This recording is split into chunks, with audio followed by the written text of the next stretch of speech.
Over on my Instagram, I post photo hacks, which are just really quick little photography tips to help you get slightly better photos, mainly portraits. So I need a video for this week, and I think it'd be cool to go through just as many photo hacks as I can in 7 minutes. Let's get into it.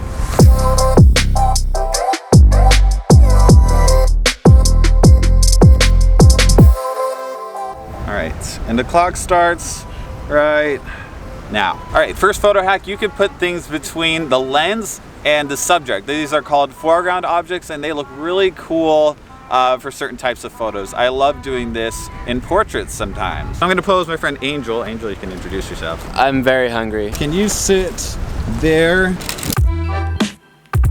I see a lot of photos like this, where the background is right behind the subject, and we call this a prison wall shot. Sometimes it looks cool, but not all the time. So what you need to do is need to back up the camera. You need to give some space between the subject and the wall, and it makes a photo feel like you're not trapped, you know? So Angel, maybe come forward.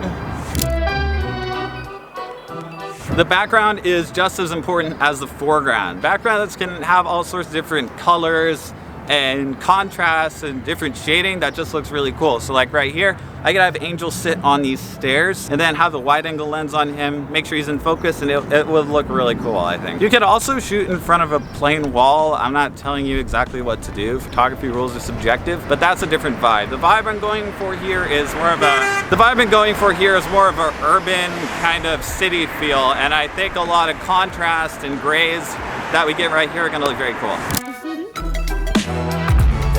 Just because your background is super important doesn't mean that it should all be in focus, right? If I were to have all of this in focus, it wouldn't look that good. So we want to soften it up by opening the camera lens as wide as possible. This lens goes down to 1.8. And even though like you won't be able to see all the exact details, you have all the different colors and lighting on everything in this background. It's gonna look kind of cool.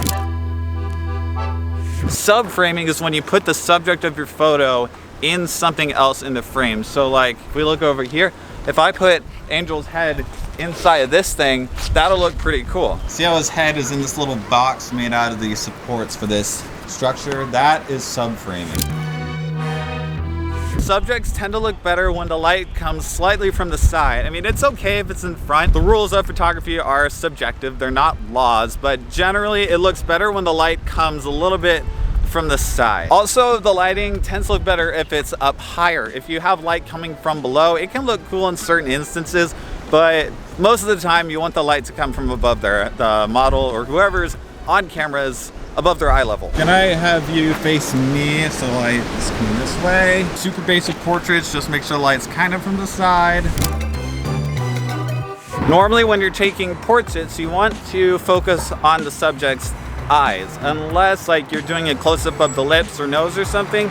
You normally want to focus on their eyes, and you also want to make sure that you can see them. It may be tough, like right now we have one light, which is the sun. We don't have a reflector to bring some light up into their eyes, but if you have a studio or something, you can definitely brighten up their eyes, because that's what people look at when they're looking at photos, and that'll attract attention to the photo. It overall just makes a better image.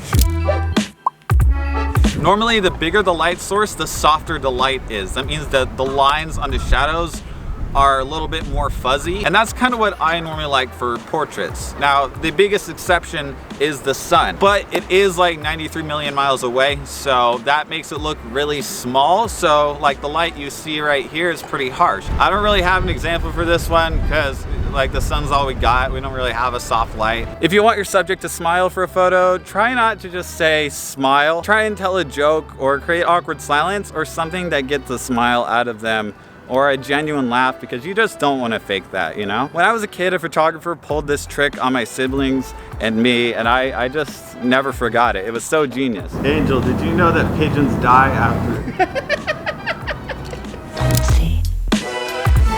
Ask your model or whoever you're taking photos of to do something that creates movement, like swinging their arm or adjusting their glasses, because that natural motion looks much better than if you were to just ask them to freeze. So Angel, can I have you like start right there and then just kind of come walking down here?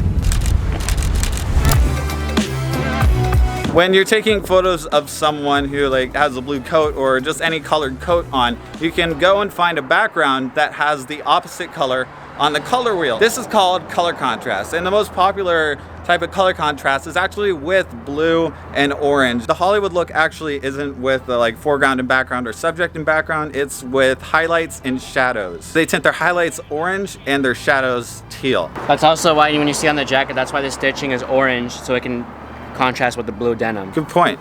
Here's your coat back. Yay. Could I have you come forward, move you to your left, your right, my bad. Can you come forward a bit though?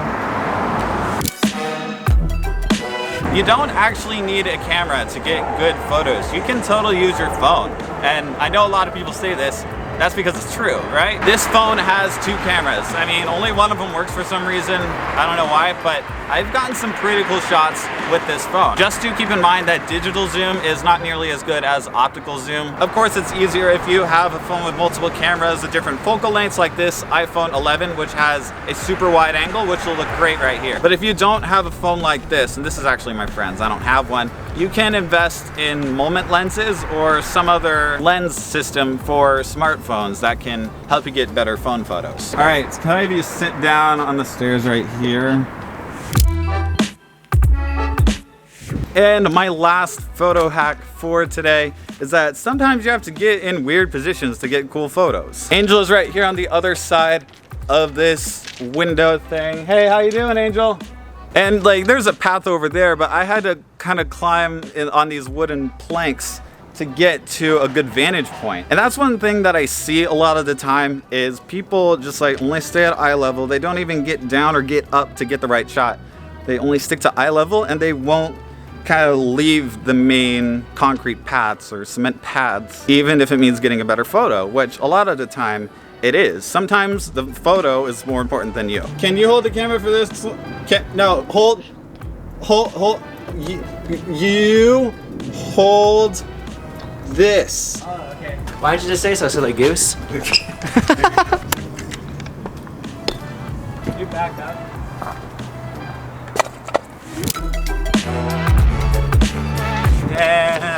And stop. Perfectly 7 minutes long. What are the chances? It's like I'm gonna spend hours and hours editing this or something. Of course, that's not every photo hack that I have. I have several more over on my Instagram if you wanna go check that out. I'm trying to post them once every week, maybe like every Monday or something. Don't hold me to that though. We'll see. Maybe I'll post like a ton of photos from this shoot today. Thanks for watching this video. If you found it helpful, go ahead and give it a like. If you find my channel helpful, go ahead and subscribe down below. I want to thank Angel for being my model today. Check him out on Instagram. We're actually out here shooting his spring lookbook video, so be looking out for that. That's it for this video. Thanks again for watching. I'll see you next week. Peace.